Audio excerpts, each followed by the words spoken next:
아멘. 기도합니다.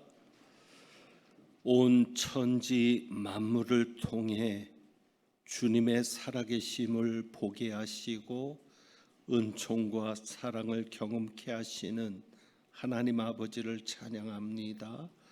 저희가 드리는 찬양을 받으시고 수고한 할렐루야 찬양대와 광릉수 오케스트라 위에 은혜를 베풀어 주옵소서. 하나님 아버지, 저희 교회는 이렇게 아름다운 조경을 가지기 위해 말없이 묵묵히 헌신하는 일꾼들이 있습니다. 조경을 위해 수고하는 모든 분들 기억하시고 그 외에도 아름다운 교회를 이루어 가기 위해 헌신하는 종들을 기억하여 주옵소서. 이제 말씀 듣습니다. 성령님 역사하셔서 하나님의 음성을 듣게 하시며 말씀으로 변화되고 말씀대로 사라지는 은혜의 삶이 되게 하옵소서. 우리 주님 예수 그리스도의 이름으로 기도합니다. 아멘. 우리가 흔히 그런 이야기를 합니다. 교회는 의인들이 모인 곳이 아니라 죄인들이 모인 곳이다라는 말입니다. 죄인들이 모였기 때문에 원하지 않는 일들이 교회 안에 일어나고 그것이 우리를 힘들게 하기도 합니다. 우리 교회도 많은 일들이 일어날 수 있는데 그 중에 우리 교회에 일어날 수 있는 가장 비극적인 일이 무엇이겠습니까? 어떤 일이 일어나면 가장 충격으로 여러분은 받아들이시겠습니까? 저는 우리 교회가 교회이기 때문에 이런 일이 생기면 충격일 겁니다. 그것은 성령을 말하는데 성령님은 역사하지 않는 것입니다. 성령을 설교하는데 성령님에 관해서 이야기하는데 성령님은 전혀 역사하지 않는 교회라면 그것이 제게는 큰 충격일 겁니다. 4주째 성령님과 관련된 설교를 하고 있습니다. 이럴 때 성령의 역사가 좀 강하게 일어난다면 얼마나 좋을까라는 생각을 해봅니다. 사도행전 2장입니다. 오순절날이 이미 이르렀을 때 모인 무리가 다 성령의 충만함을 받았다라고 기록합니다. 모인 무리가 다 한 사람도 예외 없이 그 자리에 있는 120명의 모든 성도가 다 성령의 충만함을 받았다는 것입니다. 자, 그러면 그들이 성령의 충만함을 받았다는 것, 성령께서 그들에게 오셨다는 것을 어떻게 알 수 있겠습니까? 성경은 이렇게 기록하죠. 그들이 성령이 말하게 하심을 따라 다른 언어들로 말하기를 시작하니라. 그러니까 그 자리에 성령께서 오셨다는 것을 인정하지 않을 수 없는 눈에 보이는, 눈으로 확인할 수 있는 놀라운 역사가 일어났던 것입니다. 사도행전 7장에 보면 7 일꾼들, 초대교회 7 일꾼 중에 하나인 빌립이 등장합니다. 빌립이 사마리아에서 전도를 합니다. 그런데 놀라운 기적들이 일어납니다. 많은 사람에게 붙었던 더러운 귀신들이 크게 소리를 지르면서 나가고 중풍병자와 특히 걷지 못하게 된 장애인들이 걷는 역사가 일어나는 겁니다.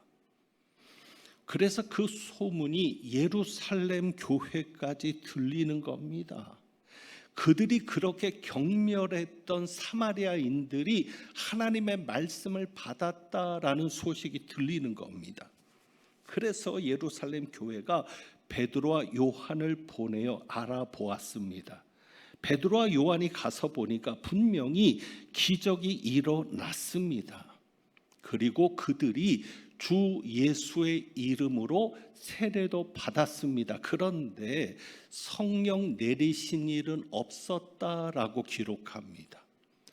보니까 성령이 내리신 일이 없는 겁니다. 성령이 오신 흔적이 없는 겁니다. 그래서 그들이 교인들에게 안수를 하는데 두 사도가 베드로와 요한이 성령 받기를 기도하고 안수할 때 그들에게 성령이 임하게 된 겁니다. 이때 등장하는 한 사람이 있는데 그가 마술사 시몬입니다.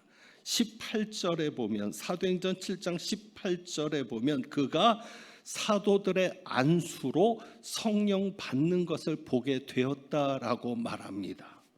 여러분, 이 마술사 시몬이 예수 믿는 사람도 아니었고, 그랬던 그 사람이 어떻게 성령 받는 것을 볼 수 있었겠습니까? 성령은 보이지 않는 영이신 하나님이십니다. 영이기 때문에 영은 보이지 않는 겁니다. 그런데 사도들이 안수할 때 사마리아 사람들이 성령을 받았다는 것을 어떻게 알 수 있었을까?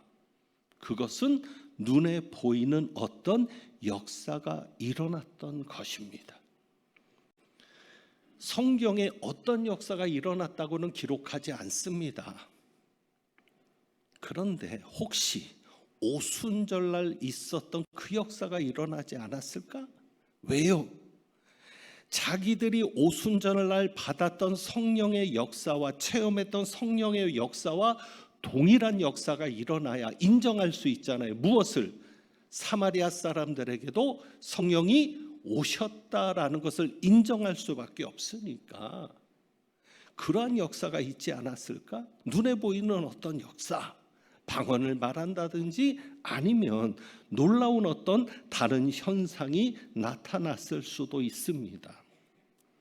사도행전 10장에 또 하나의 사건이 있는데 고넬료입니다. 로마 백부장 고넬료, 이번에는 이방인입니다. 이방인인 이 고넬료가 환상을 보게 되는데, 그리고 나서는 천사의 지시를 받게 됩니다. 베드로라는 시몬을 청해라, 베드로를 부르라는 겁니다. 그래서 그가 사람을 보내서 베드로를 부르고 하나님의 말씀을 듣는 겁니다. 베드로를 초청해서 설교를 듣는데 사도행전 10장 44절에 이렇게 기록합니다. 베드로가 설교할 때 성령께서 말씀 듣는 모든 사람에게 내려오시니, 사도행전 7장에는 기도할 때 성령을 받았는데 이번에 사도행전 10장에서는 언제 성령을 받아요? 말씀을 들을 때. 그러니까 이 성령 받는 것은 한 가지 방법만이 아니라 성령께서 임의로 주장하시는 겁니다. 어느 때는 기도할 때 성령을 받을 수 있고 어느 때는 설교를 듣는 중에 성령을 받을 수 있는 거죠. 자, 그런데 이렇게 기록합니다. 베드로와 함께 온 할례 받은 신자들이, 유대인들입니다, 이방인들에게도 성령 부어주심을 보고 놀라니, 이방인들을 개같이 여겼던 유대인들이 성령이 부어지는 것을 보고 놀라는 겁니다. 어떻게 이방인들이 성령을 받을 수 있느냐? 자, 그럼 이때도 그들이 부인할 수 없도록 성령이 오신 증거들이 나타난 거죠. 그게 무엇입니까? 46절이죠. 10장 46절에 이는 방언을 말하며 하나님 높임을 들음이러라. 성령이 오신 것이 눈에 보이는 증거로 나타난 겁니다. 왜? 그렇게 하지 않으면, 눈에 보이는 증거로 나타나지 않으면 어떻게 그들이, 사마리아 사람들이 성령 받는 것을 인정할 수 있고 어떻게 이방인들이 성령을 받느냐라고 항변할 수 있기 때문에 눈에 보이는 놀라운 성령의 역사가 일어나는 것이죠. 그래서 실제 예수님께서 제자들에게 마지막에 유언하셨던, 유언이라기보다는 남겨놓고 승천하실 때 말씀하셨던 내용, 너희가 성령을 받으면 내 증인이 되겠다. 그리고 예루살렘과 온 유대와 사마리아와 땅끝까지 이르러 내 증인이 되리라. 그래서 사마리아가 이방인들이 성령 받은 증거들이 보여진 것이죠. 그래서 47절에 베드로가 말합니다. 함께한 사람들에게 이 사람들이 성령을 받았으니 어떻게 세례 받는 것을 금할 수 있느냐? 이미 성령 받았는데 세례 받는 것을 금할 수 없다. 그리고는 세례를 준 겁니다. 자, 공통적인 게 뭐예요? 성령께서 역사하셨는데 어떻게 눈에 보이도록 역사하신 거죠. 누구도 부인할 수 없도록. 여러분, 우리 교회에 이렇게 성령의 역사가 일어나면 얼마나 좋겠습니까?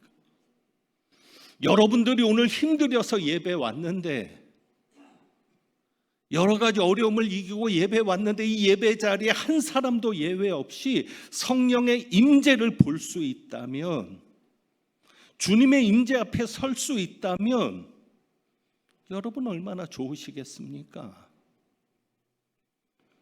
그러면 매 주일마다 교회로 달려올 겁니다. 교회로는 여러분들의 발걸음이 활기찰 겁니다. 억지로 끌려오는 발걸음이 아니라 솔선해서 자원에서 오는 발걸음이 될 겁니다. 성령께서 그렇게 역사하시는 것이 여러분에게 보여진다면 기대할 일이죠. 여기에 아직까지도 믿음이 없는 분들은 인정하게 될 겁니다. 그래, 하나님은 살아계시는구나. 그리고는 은혜를 사모하게 되겠죠. 그리고는 우리 교회는 놀라운 기도의 불길이 일어나게 될 것입니다. 정말 그렇게 성령께서 역사하신다면 얼마나 좋을까.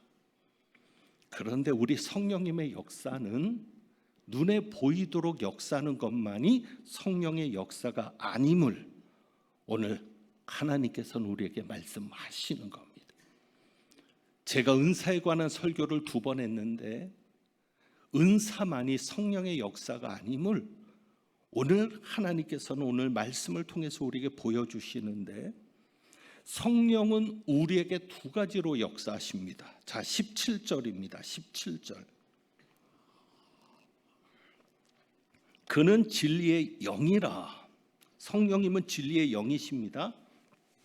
세상은 능히 그를 받지 못하나니 이는 그를 보지도 못하고 알지도 못함이라. 그러나 너희는 그를 아나니. 예수님께서 16절에 아버지께 구해서 하나님이 또 다른 보혜사를 우리에게 주셔서 우리와 함께 있게 하시겠다고 말씀합니다. 언제? 한시적으로 아니면 영원토록. 영원토록. 그러니까 성령께서 우리에게 오시는 겁니다. 우리에게 오시는 성령님이 2가지로 역사하시는데 그 첫째 역사가 뭐냐면 17절입니다. 그는 너희와 함께 거하심이요. 첫 번째 역사가 뭐냐면 우리와 함께 거하시는 역사입니다. 우리와 함께 거하신다는 것은 뭐냐면 성령께서 우리 눈에 보이는 역사를 이루어 가신다는 겁니다. 그러니까 사도행전에 기록된 역사들, 누구라도 부정할 수 없는 놀라운 역사들이 일어난 것이 바로 우리와 함께 거하시는 성령님의 역사, 눈에 보이도록 역사하시는 것인데, 그것을 그래서 외적인 역사라고 그렇게 말할 수 있겠습니다. 저는 이것을 또 일시적인 성령 충만이라고 합니다. 그러니까 성령이 충만하면, 사도행전에 성령 충만했죠. 오순절날 그랬습니다. 또 다른 예도 들어드릴 텐데, 성령이 충만하면 눈에 보이는 어떤 역사가 일어나는 거예요. 그런데 그 역사는 계속해서 일어나는 역사가 아니라 일시적인 역사. 그래서 일시적인 성령 충만인데 일시적인 성령 충만. 자, 그 다음에 2번째는 이겁니다. 17절 2번째, 그는 너희와 함께 거하시며. 이게 첫 번째라면 2번째는 또 너희 속에 계시겠음이라. 2번째 성령의 역사는 뭐예요? 우리 속에 계시는 성령님의 역사. 그래서 이거는 외적인 역사가 아니라 내적인 역사. 실제로 사도행전에도 오순절날 성령이 오시는데 어떻게 오셨다? 각 사람 위에 임하여 있더니, 그래서 위에 임하시는 성령의 역사. 예수님이 세례 받으실 때도 성령이 오시는데 예수님의 위에 임하여 있었다. 그러니까 우리와 함께 거하시는 성령의 역사는 우리 밖에서 우리를 충만하게 하셔서 어떤 눈에 보이는 역사를 이루어 가신다면, 우리 안에 거하시는 성령님의 역사는 무엇을? 우리를 변화시키시는 겁니다. 우리 속에서 우리를 변화시켜서 어떤 역사를 이루어 가시는 거예요? 성령의 열매를 맺게 하시는 거예요, 우리 속에. 그래서 이 외적인 성령의 역사는 은사와 표적의 역사라고 한다면, 내적인 성령의 역사, 우리 속에 계시는 성령의 역사는 은사가 아닌 열매를 맺게 하시는 역사인 것이죠. 그러니까 이 컵을 가지고 설명하면 그렇습니다. 여기 컵이 있습니다. 여러분, 이 컵이 스스로 할 수 있는 게 있습니까? 없습니까? 없습니다.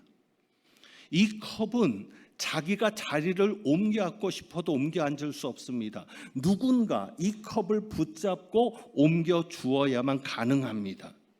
이게 바로 일시적인 성령 충만입니다.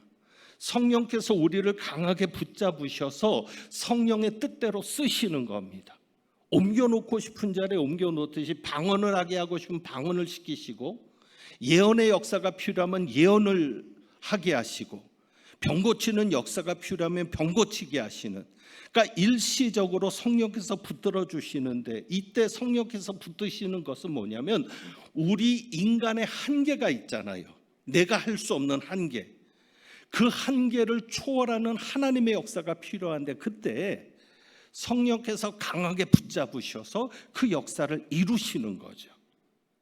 그런 증거들이 뭐냐면 사도행전 4장 8절에 이렇게 기록합니다. 베드로가 성령이 충만하여 설교한 것을 기록합니다.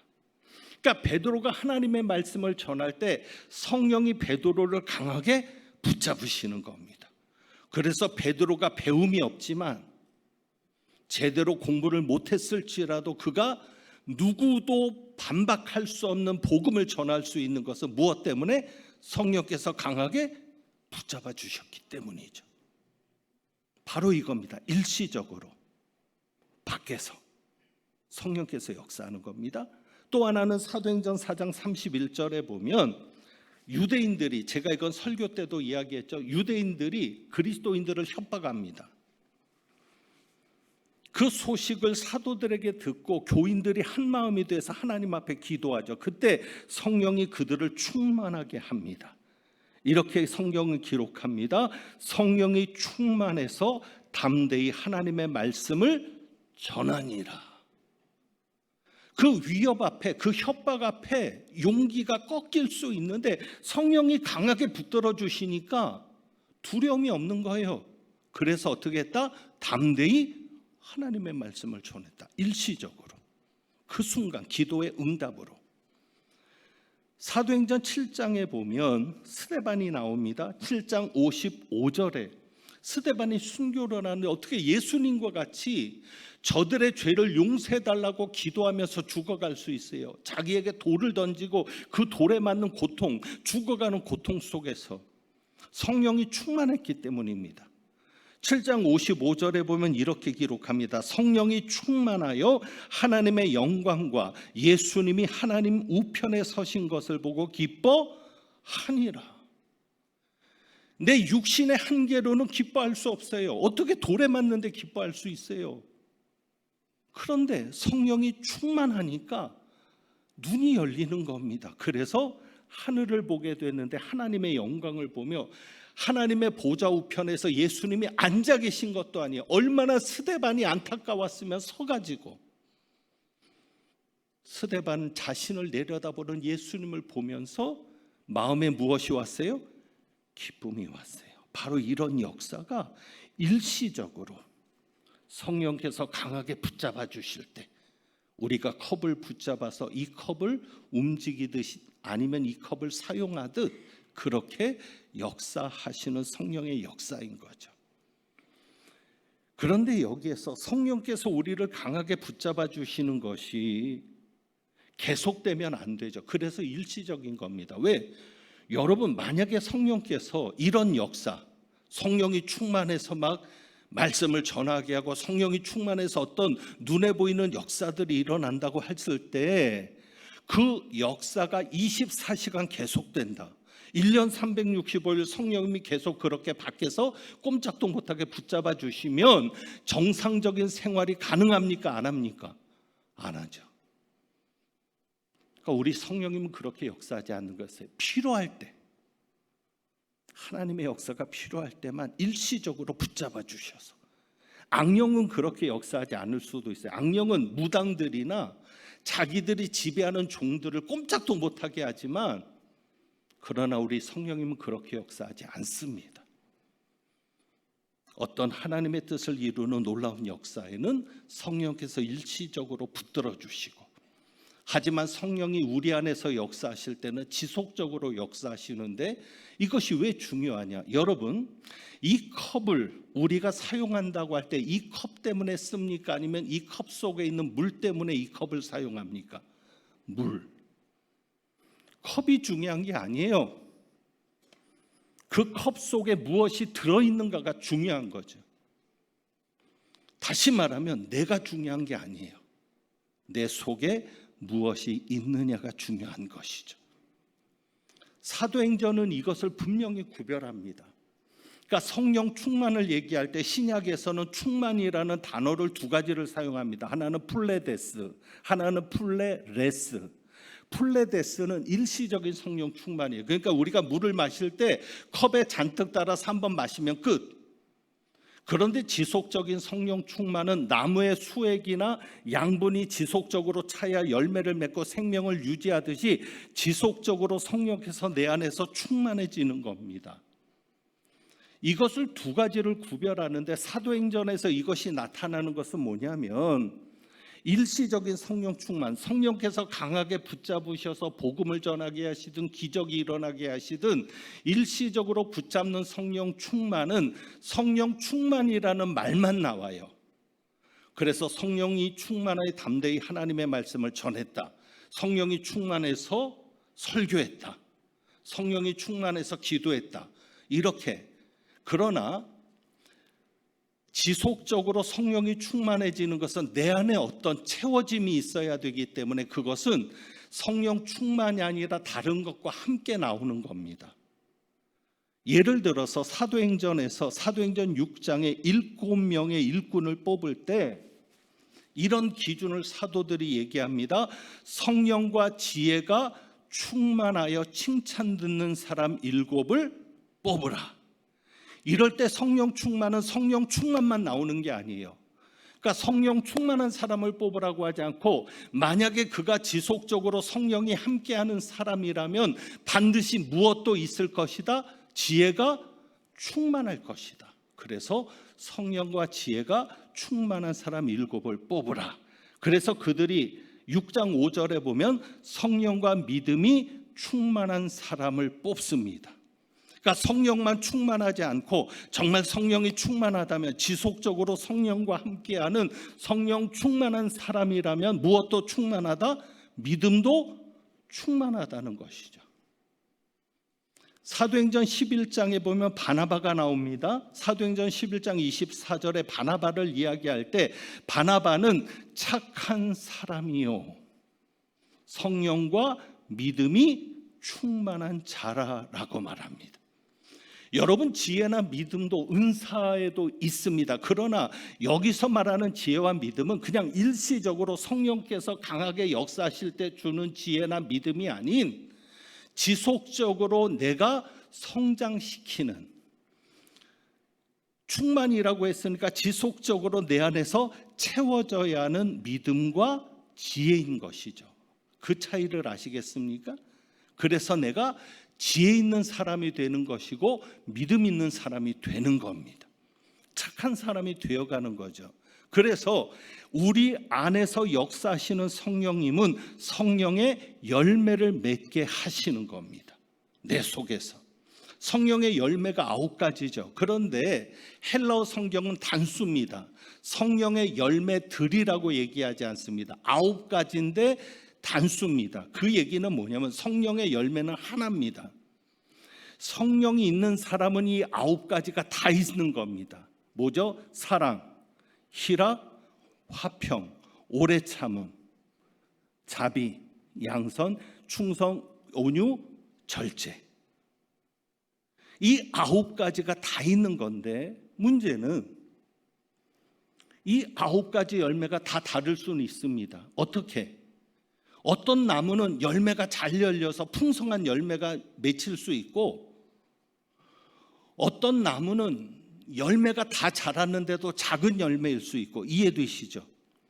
그러니까 분명히 성령이 그 안에 계시는 이는 9가지 열매가 다 있는데 그 열매가 적을 수도 있고 그 열매가 작을 수도 있고, 어떤 이는 성령 충만한 삶을 살아서 점점 성장해서 그 열매가 더 풍성해질 수 있는 것이죠. 그래서 우리에게 중요한 것이 무엇입니까? 바로 이 내 안에서 성령께서 충만해지는 것. 그래서 여러분이 그런 상상을 하시면 좋을 거예요. 내가 점점 성장해서 열매가 커지거나 더 풍성해지는 것을 상상하면 좋을 것입니다. 중요한 것은 여러분 안에는 성령님이 계십니다. 예수를 믿는 모든 이들은 성령이 계십니다. 왜요?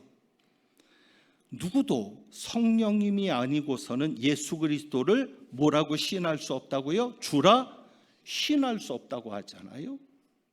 그러니까 예수 그리스도를 나의 주라고, 나의 구주라고 고백하고 예수 그리스도가 나의 구원의 주님임이 믿어지는 사람은 반드시 뭐가 있다? 성령이 있다. 그리고 누구든지 성령으로 말미암지 않고는 하나님을 아바 아버지라 부를 수 없다고 합니다. 우리가 성령으로 거듭나면 하나님의 자녀가 되는 겁니다. 그래서 우리가 하나님의 자녀이기 때문에 하나님을 부를 때 아버지라고 부르는 거리낌이 있어요, 없어요? 없어요. 다른 사람을 아버지라고 부르면 어색하죠. 그러나 내 아버지는 너무도 자연스럽게 아빠 소리가 나오잖아요. 우리 안에 계시는 성령님은 너무도 자연스럽게 하나님을 아버지라고 부를 수 있게 하시거든요. 무엇보다도 로마서 8장 9절에 사도 바울은 단언합니다. 누구든지 그리스도의 영이 없으면 그리스도의 사람이 아니라. 그러니까 이 성령님은 특별한 사람에게만 주어지는 것이 아니라, 특별한 사람만 성령이 함께하는 게 아니라 예수를 믿는 누구에게나. 그래서 오늘 본문에도 한번 여러분 보세요. 16절, 내가 아버지께 구하겠으니 그가 또 다른 보혜사를 너에게 주사 영원토록 누구와 함께 있게 하리니 너희와 함께 있게 하리니. 예수님이 보혜사로 오셨는데 또 다른 보혜사는 누구예요? 성령님. 성령님이 우리와 함께 있겠다고 하는 겁니다. 이단 중에 신천지 이단이 있습니다. 그들은 이만희 교주를 보혜사라고 말합니다. 하나님이 그를 우리에게 또 다른 보혜사로 보내셨다는 거예요. 이 보혜사는 예수님과 성령님에게만 쓸 수 있는 칭호인데 그것을 인간인 이만희 교주에게 쓰고 있는 거예요. 이만희 교주가 구속이 되고 이제는 휠체어가 없이는 제대로 거동도 못하는, 신이면 늙으면 안 되잖아요. 그런데 그가 그렇게 자신을 그 위치, 보혜사 위치에 올려놓을 수 있었던 것은 이런 논리 때문입니다. 보혜사는 두 가지가 있다. 하나는 영의 보혜사가 있고 육의 보혜사가 있다. 영의 보혜사는 누구죠? 성령님. 그러니까 꼭 성령을 인정하는 것처럼 얘기하는 거예요. 그럼 육의 보혜사는 누구냐? 성령이 함께하는 약속한 목자가 육의 보혜사가 된다.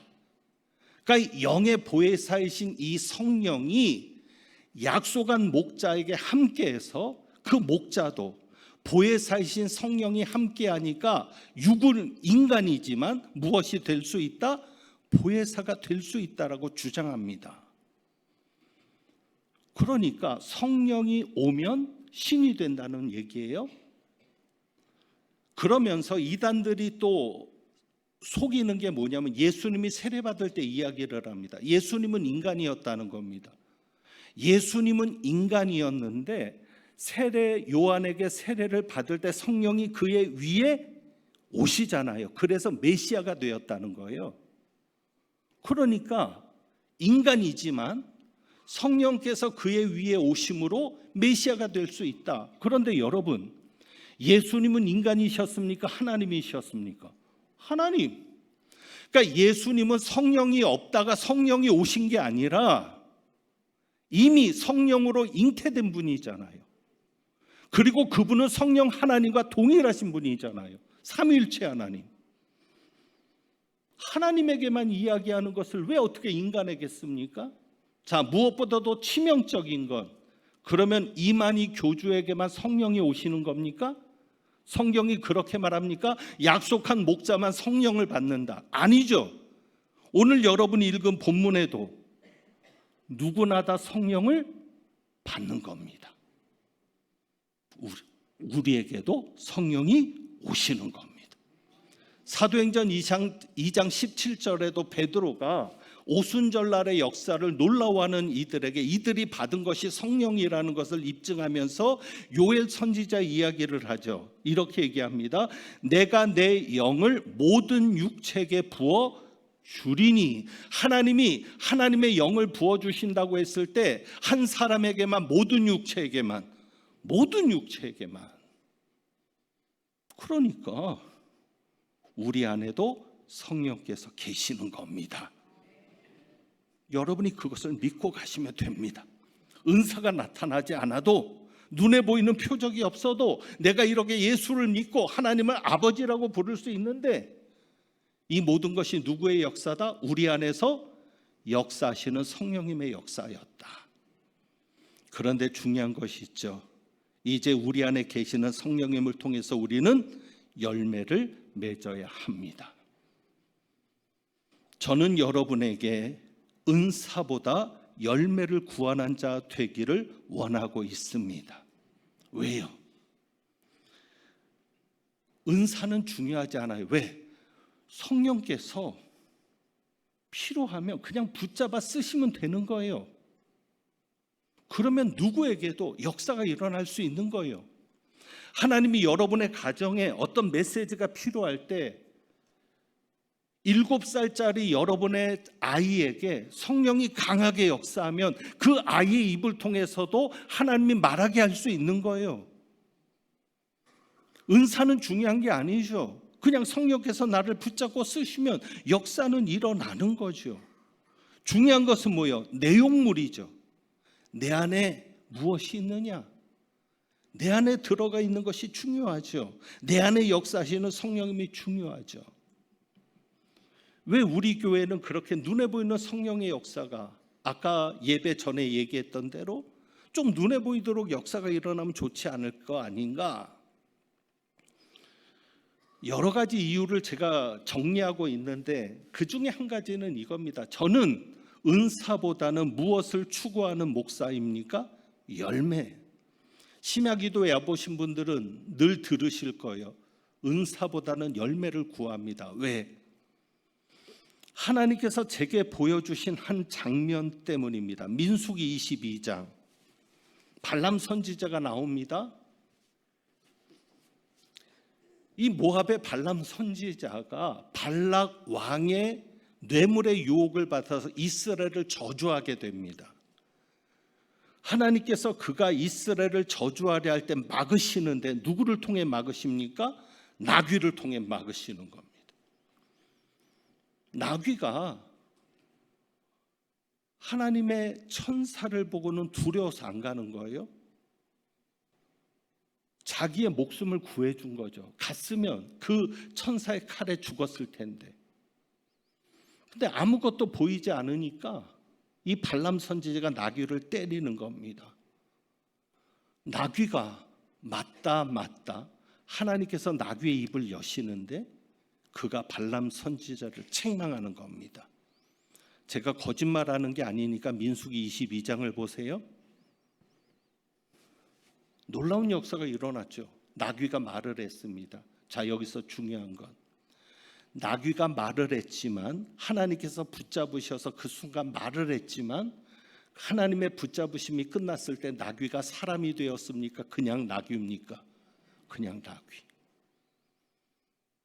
하나님이 쓰시는 건 중요한 게 아니에요. 하나님은 악한 자도 쓰세요. 바로도 쓰셨고, 고레스도 쓰셨고, 느부갓네살도 쓰셨고. 중요한 것은 하나님이 쓰셨다는 사실보다는 내가 어떤 사람이 되었느냐가 중요하죠. 8월 31일 날 유재명 목사님께서 또 오십니다. 저희 자체 부흥회가 아니라 진접 오남지역 교회 연합회가 유재명 목사님이 너무 은혜가 되니까 모시는 건데, 저는 유재명 목사님만 모시고 집회를 하면 좋겠다 싶을 정도로 그 목사님에게 빠져 있습니다. 코드가 잘 맞습니다. 방향이 맞습니다.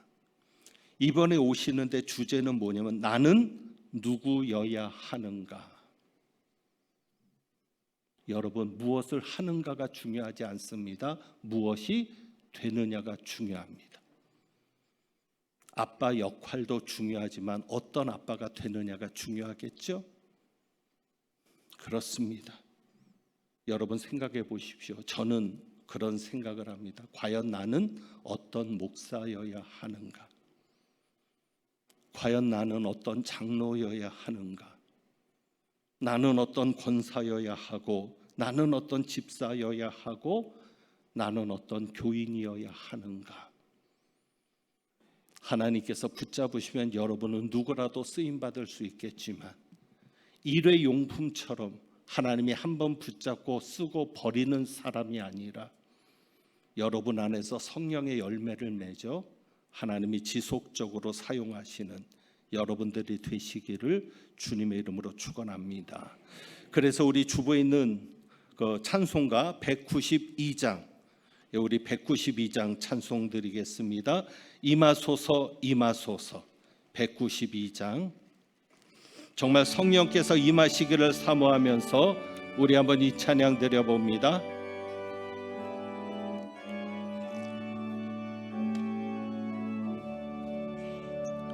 임하소서 임하소서 바람 같은 성령이여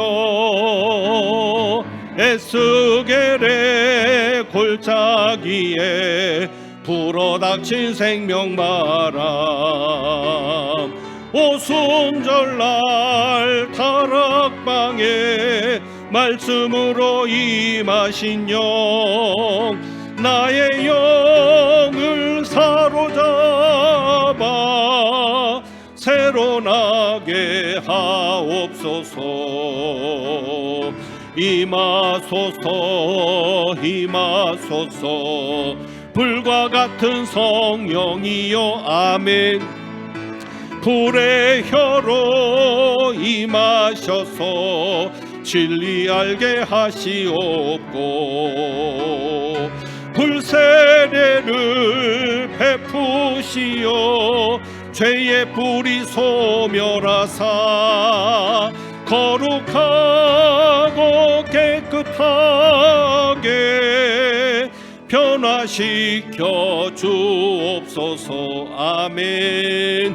임하소서 임하소서 생수 같은 성령이여 거친 들에 샘이 솟고 사막에는 강 흐르고 생수 같은 주의 성령 폭포같이 부어주사 내 속에서 생명수가 흘러나게 하옵소서. 임하소서 임하소서 기름 같은 성령이여 은혜로서 치료하고 사랑으로 메시어 나의 영광 나의 삶이 강건하게 보존받아 어두운 세상 밝히다가 들림받게 하옵소서. 아멘. 기도합니다. 하나님 아버지, 우리에게 보내주신 성령으로 말미암아 우리가 새로 나게 하시며 변화되게 하옵소서. 우리 안에 맺혀지는 성령의 9가지 열매가 인격과 성품의 열매인 줄 아오니 우리 안에서 역사하시는 성령으로 인하여 인격적인 사람, 성품이 좋은 사람, 착한 사람 되게 하옵소서. 그래서 세상이 악할수록 그리스도인들이 더욱 빛나게 하시며 그리스도인 안에 있는 예수님의 생명의 향기가 풍겨나게 되어 삶의 한 자리 가운데 하나님께 영광 돌리며 하나님의 뜻을 이루어가는 역사도 있게 하옵소서. 오늘도 성령의 감동하심에 순종하여 주님 앞에 귀한 예물을 드리오니 드려진 예물 기쁘게 받아 주옵시고, 이 예물을 위해 우리 성도님들 얼마나 많이 땀 흘리고 눈물을 흘리며 수고한 줄 주님 아시겠사오니 그 한 방울도 헛되이 되지 않도록 생명을 살리는 일에, 하나님의 역사를 이루는 일에 사용되는 귀한 예물 되게 하옵소서. 우리 자녀 손들에게도 성령님 역사하여 주옵시고, 우리 연로하신 부모님들에게도 성령님 역사하여 주옵시고, 우리 어르신들 주님의 나라 가기까지 성령의 붙들림 가운데 한 걸음 한 걸음 인도받게 하시며 성령의 역사로 병고침도 있게 하시고 정신도 온전해지게 하시고 악한 영의 권세도 물러갈 수 있도록 도와주옵소서. 하나님은 내게 복을 주시고 너를 지키시기를 원하며, 하나님은 그의 얼굴을 내게 비추사 은혜 베푸시기를 원하며, 하나님은 그 얼굴을 내게로 향하여 드사 평강 주시기를 원하노라. 하나님께 붙들려서 성령님의 도구가 되며 우리 안에 역사하시는 성령으로 말미암아 성령의 9가지 열매를 맺고 그리스도를 닮아가는 삶을 통해 어디서든지 빛과 소금으로 살기에 합당한 자로, 하나님께 쓰임받는 자로 걸어가기를 원하며 나아가는 주님의 귀한 백성들 위에 우리 주님 예수 그리스도의 은혜와 보혜사를 보내주신 아버지 하나님의 크신 사랑과 우리 안에서 온전한 믿음의 역사를 이루시도록 도우시는 성령님의 교통하시며 충만하게 하심이 이제부터 영원까지 함께 하시기를 축원하옵나이다. 아멘.